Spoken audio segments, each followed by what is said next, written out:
สวัสดีค่ะวันนี้นะคะมาม่าจะมีเครื่องบินนะคะมีพับเครื่องบินกระดาษแบบที่4นะคะมาฝากกันค่ะแบบที่4นี้นะคะ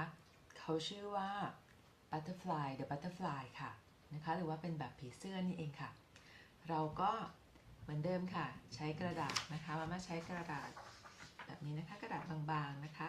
A4 นะคะวันนี้เราจะต้องใช้อุปกรณ์อีกอย่างหนึ่งคือกรรไกรค่ะนะคะกระดาษและกรรไกรค่ะเอาละค่ะ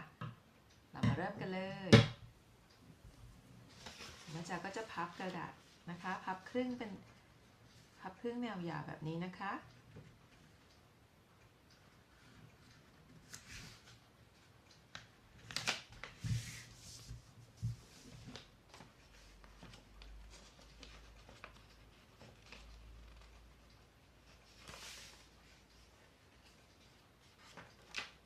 ค่ะก็เดี๋ยวเราก็จะตัดค่ะตัดครึ่งนะคะ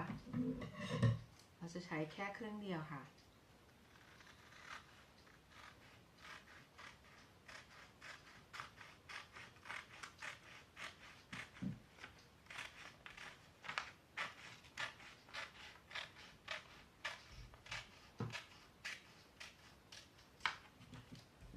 เสร็จแล้วนะคะจากนั้นนะคะเราจะพับนะคะแบบกึ่งกลางขึ้นมาแบบนี้ค่ะเฉลี่ยงมุมขึ้นมาแบบนี้นะคะ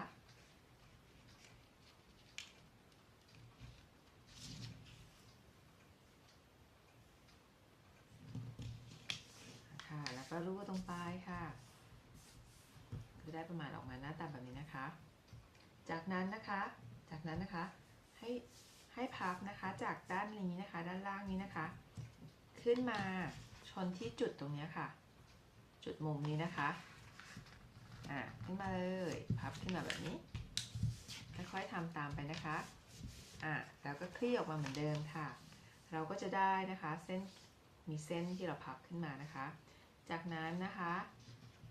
ก็พับจากด้านล่างนะคะขึ้นมาชนเส้นกลางนี่นะคะมาม่าจะค่อยๆทำช้าๆนะคะจะได้ตามทันนะคะแล้วก็อีกรอบหนึ่งค่ะพับขึ้นมาจากด้านล่างขึ้นมาชนตรงจุดที่เราพับตรงนี้นะคะจุดเส้นที่มาม่าจะชี้ให้ดูตรงนี้นะคะพับขึ้นมาจากด้านล่างขึ้นมาอีกทีนะคะ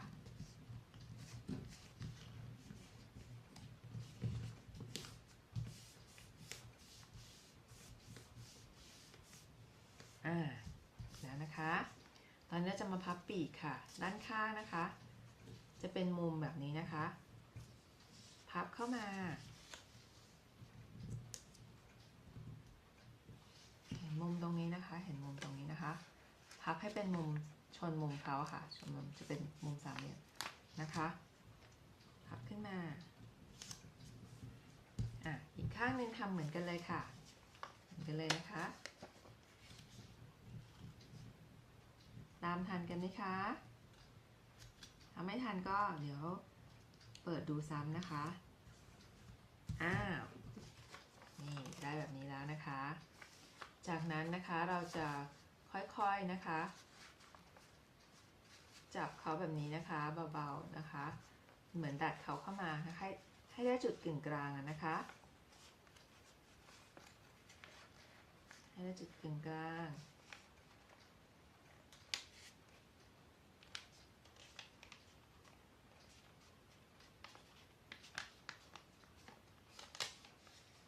แล้วก็กรีดนะคะกรีดเขาให้ได้จุดกึ่งกลางพอดี